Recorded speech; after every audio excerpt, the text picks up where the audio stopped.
Allô tout le monde, j'espère que vous allez bien. J'ai décidé de venir faire une petite vidéo avant les vacances. Je sais qu'il y a plusieurs personnes qui doivent tomber en vacances aujourd'hui.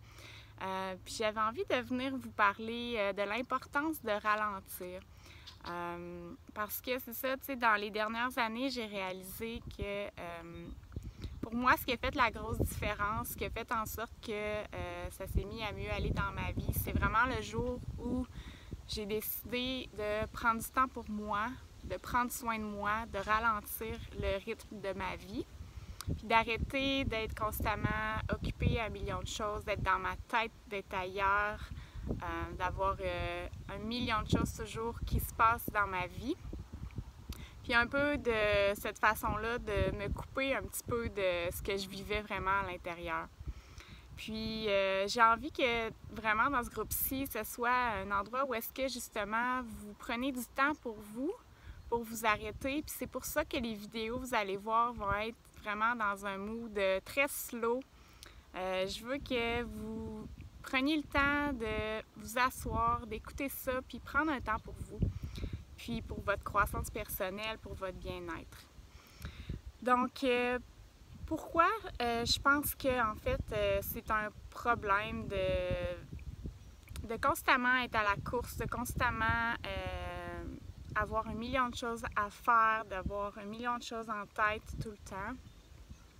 C'est qu'en fait, quand on est dans ce mode-là, on est vraiment... Oh, il y a vraiment beaucoup de soleil, désolée. Quand on est dans ce mode-là, on est vraiment dans un mode où est-ce que on se coupe vraiment de nos émotions. Puis, on pense, en tout cas moi, je pensais dans le temps que pour aller mieux, pour que justement je retrouve un peu plus de plaisir, de joie, pour que ça allait mieux dans mon couple, pour que ça allait mieux dans mon travail, j'avais l'impression qu'il fallait toujours que j'en fasse plus. Puis que c'est en faisant plus, en allant dans des rendez-vous chez le psy, en faisant plein de recherches, de lectures, de croissance personnelle, tout ça, c'est en poussant, puis en me donnant à 100 000 à l'heure que j'allais un jour trouver la solution. Sauf que ça venait jamais, en fait. Puis le jour où ça s'est mis à mieux aller, c'est le jour où j'ai pris une pause, où je me suis vraiment arrêtée à décompresser, prendre du temps pour moi, puis me reconnecter avec mon cœur, avec ce qui était réellement important pour moi, parce que j'étais complètement déconnectée. Puis souvent, on s'en rend pas compte, c'est inconsciemment qu'on court comme ça dans tous les sens parce qu'on est désespéré, on cherche une solution, on veut que les choses aillent mieux. Puis on le fait vraiment inconsciemment. Je regarde mes notes. Puis c'est ça, pourquoi c'est un problème de justement courir comme ça, puis de pas s'arrêter, c'est que dans ce temps-là, on se repose pas. Puis quand on parle par exemple de vacances, bien on arrive à la fin des vacances, on est encore plus fatigué. On n'a pas pris le temps de se reposer. On est encore plus stressé. On retourne au travail, on n'est pas reposé.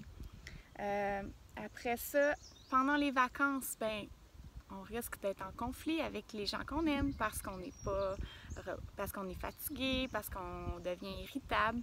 Donc, on s'occupe, on pense que, bon, là, c'est les vacances, il faut en profiter au max. Fait qu'on se book plein de choses, mais finalement, on se stresse, puis on garde le rythme qu'on avait quand on était au travail, par exemple. On n'a pas de moment de qualité avec les gens qu'on aime, donc il n'y a aucun avantage à, je trouve, aller vite, même en vacances. Je pense qu'il faut vraiment, puis je crois qu'il y a encore beaucoup plus de gens qui l'ont réalisé puis qui prennent du temps en vacances pour décompresser, puis c'est super. Donc, c'est ça que je voulais dire, j'essaie de voir où je m'en allais avec ça. En fait, je pense que vraiment la solution, c'est de prendre le temps de s'arrêter puis reconnecter avec soi. Puis comment on fait ça? C'est bien beau de dire ça, mais comment on fait ça au juste? C'est quoi des stratégies concrètes pour arriver vraiment à s'arrêter, à ralentir le rythme? Parce que souvent, on n'a pas vraiment envie de ralentir le rythme. On pense qu'au contraire, en ralentissant comme ça, on va être moins productif, puis on va moins réussir à atteindre nos objectifs, à régler nos conflits, nos choses, mais souvent c'est le contraire qui arrive, on rempire. Plus on cherche une solution, plus on s'accroche à quelque chose, plus on a de la difficulté à atteindre nos objectifs. Donc, j'avais envie de vous parler de 3 choses que vous pouvez commencer à faire. Si vous sentez que vous êtes dans une phase où est-ce que justement, là, les vacances s'en viennent, puis vous êtes fatigué, là, vous avez hâte aux vacances, ça va faire du bien, puis vous vous dites « Enfin, je vais pouvoir me reposer ». Mais là, le piège qu'il ne faut pas faire, c'est de ne pas tomber dans le « on arrive en vacances, puis on se dit « Ok, là, j'ai du temps pour moi, enfin, j'ai du temps pour faire ce que je veux, je vais booker ça all the way, puis je vais faire plein de choses, puis j'arrêterai pas ». Il y a des moments dans notre vie, je pense, quand on est fatigué, quand on se sent plus irritable, à bout de souffle, où est-ce que les vacances, ça peut être vraiment un beau moment pour justement ralentir. Puis, ce que je vous propose de faire, c'est par exemple de bien manger, juste prendre des bons repas en famille, prendre du temps pour bien nourrir votre corps, pour vous redonner de l'énergie.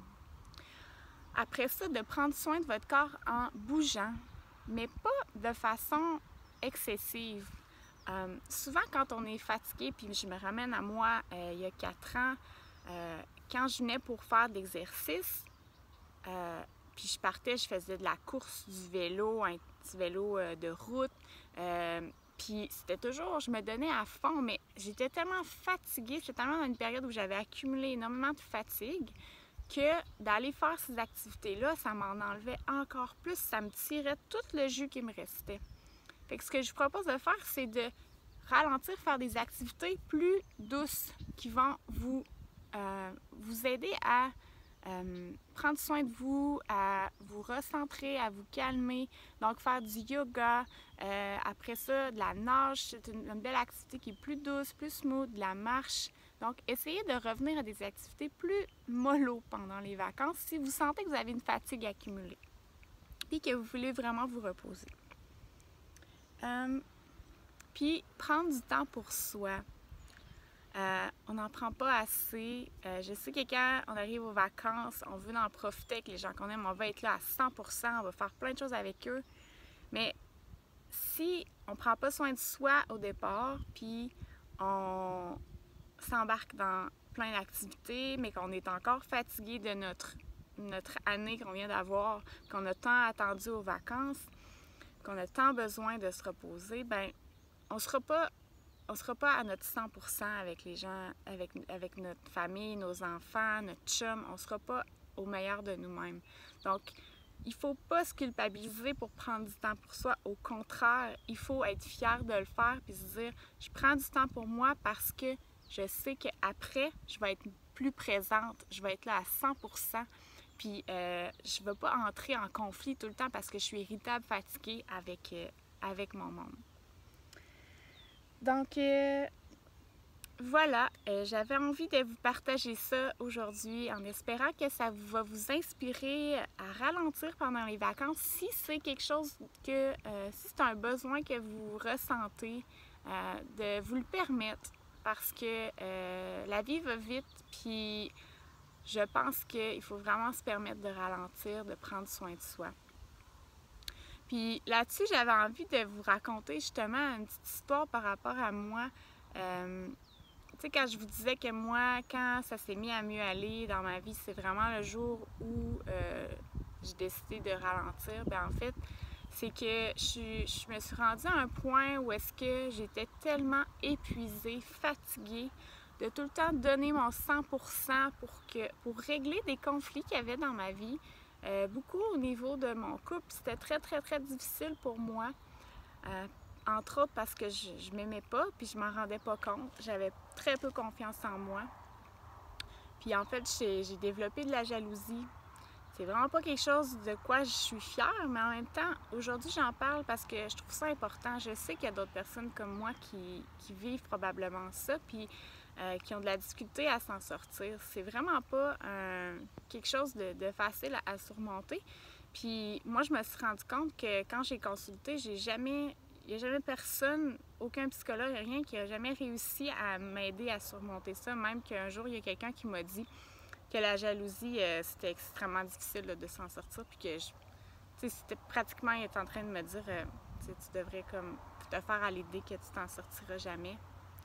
Mais j'étais tellement comme fixée sur l'idée que non, c'est pas vrai. Moi, je voulais une famille, je voulais des enfants, je voulais être bien dans mon couple, que j'ai pris les moyens pour m'en sortir. Puis ça a été pour moi un jour quand je me suis rendue là au plus creux, de partir une semaine dans une retraite. Puis c'est quelque chose que j'avais jamais essayé, mais qui a vraiment complètement changé ma vie parce que j'ai été une semaine seule avec moi-même. Où est-ce que là, j'avais pas le choix là, de les vivre mes émotions, puis de reconnecter avec tout ce qui se passait à l'intérieur de moi, puis de vraiment me permettre de justement vivre ce que j'avais à vivre, puis laisser tomber la pression. Puis j'étais entourée de gens qui vivaient des trucs similaires à moi parce que finalement, on réalise qu'on a tous un peu les mêmes problèmes. On vit tous un peu les mêmes choses. Mais malheureusement, on s'en parle pas, on garde tout ça pour soi. Puis c'est là que vraiment ma vie s'est mise à changer, que j'ai reconnecté avec moi, que je me suis mis à méditer pour prendre encore plus soin de moi.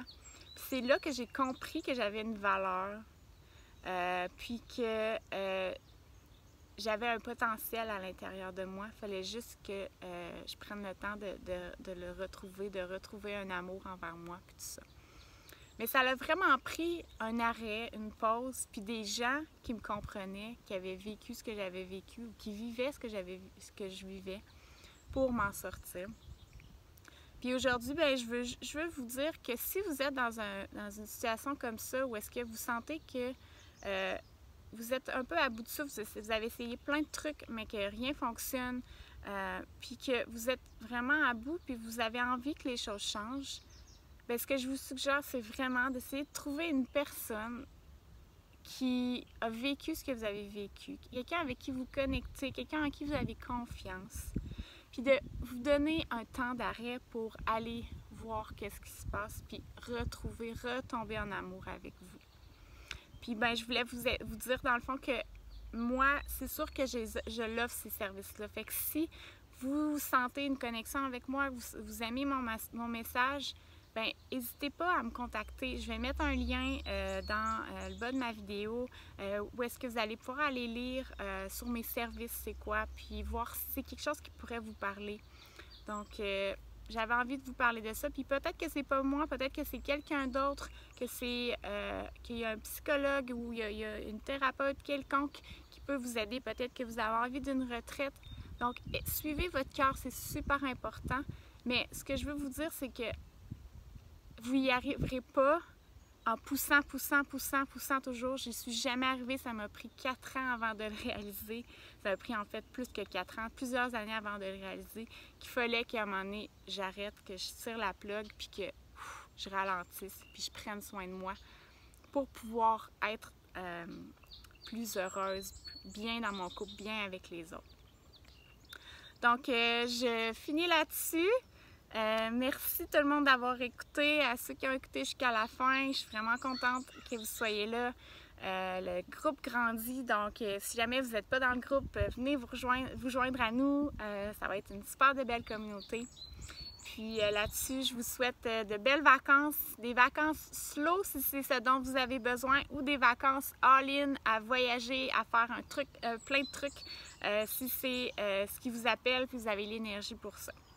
Donc, je vous souhaite de belles vacances, puis on se revoit probablement la semaine prochaine. Bye tout le monde!